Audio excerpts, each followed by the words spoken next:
Underconsumption versus minimalism. In recent years, social media has become a powerful platform for showcasing lifestyle choices, leading to the emergence of two contrasting consumption trends: overconsumption and underconsumption. Meanwhile, with the development of underconsumption core, many have named it new minimalism, and some even call it extreme minimalism. However, there's a huge misunderstanding. In this video, I would like to compare underconsumption with minimalism and to clarify the principal differences between these two concepts. But first, let us discuss underconsumption as a trend versus underconsumption as life necessity. Recently, underconsumption core as a trend has become extremely popular as a natural response to overconsumption. Overconsumption has gone viral on platforms like TikTok and Instagram, where users share videos and posts displaying their vast collections of items. This trend often featured individuals showcasing impressive storage spaces filled with everything from clothes and electronics to perishable items like skincare products, makeup, and even food. For instance, beauty influencers often reveal extensive collections of makeup products that could last them for years, despite the fact that many of these items may expire or lose efficacy over time. This behavior not only highlights an obsession with acquiring more, but also perpetuates a throwaway culture, where the focus is on having the latest and greatest, rather than using what one already possesses.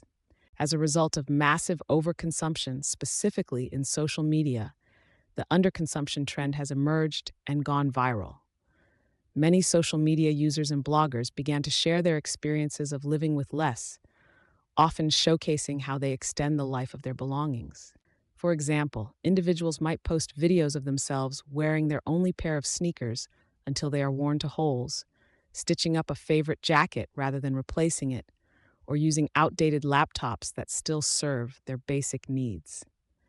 The underconsumption core promotes the idea that value can be found in longevity and resourcefulness, rather than in the constant acquisition of new items. For example, some users might demonstrate DIY projects that repurpose old clothing into new outfits, or show how to creatively use leftovers rather than letting food go to waste. While underconsumption can be seen as a mindful approach to living, it often stems from necessity.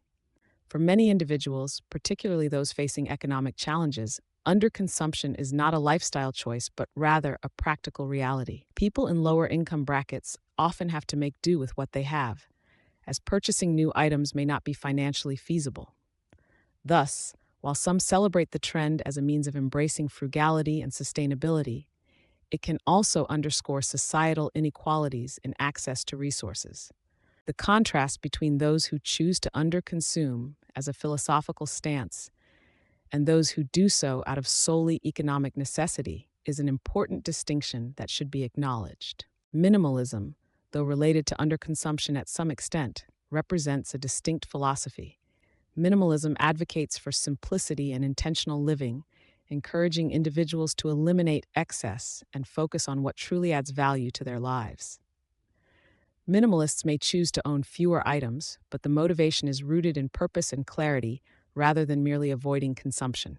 For example, a minimalist might intentionally curate a wardrobe consisting of versatile, high-quality pieces that can be mixed and matched, allowing them to express their style without needing a vast array of clothing.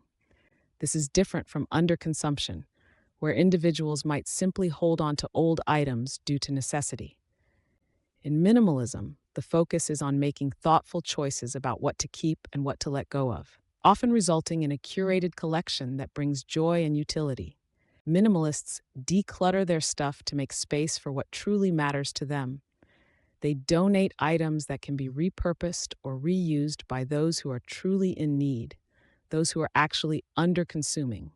And this is one of the main differences. Moreover, minimalism often extends beyond physical possessions.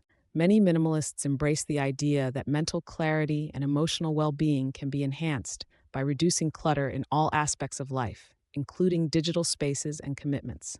For instance, someone might choose to limit their social media use or unsubscribe from numerous email lists to create a more focused and less overwhelming environment for themselves. This holistic approach emphasizes quality of life rather than merely the quantity of belongings or experiences. Therefore, The key difference between minimalism and underconsumption lies in intention. While underconsumption often results from necessity or a reaction to consumer culture, minimalism is about making deliberate choices to foster a more meaningful life. Minimalists prioritize experiences over possessions and often emphasize the emotional and mental benefits of living with less. For instance, a minimalist family might choose to invest in a vacation together rather than purchasing new furniture, finding that shared experiences bring them closer together than material goods ever could.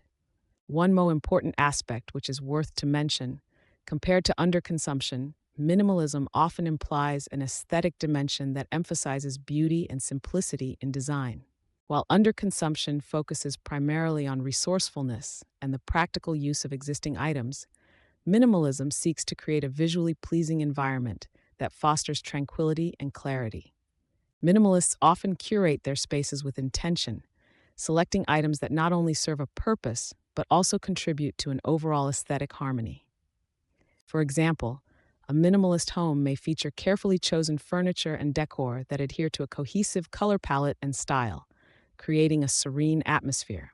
This aesthetic appeal sets minimalism apart from underconsumption, which may prioritize function over form, leading to a more utilitarian approach to living with less.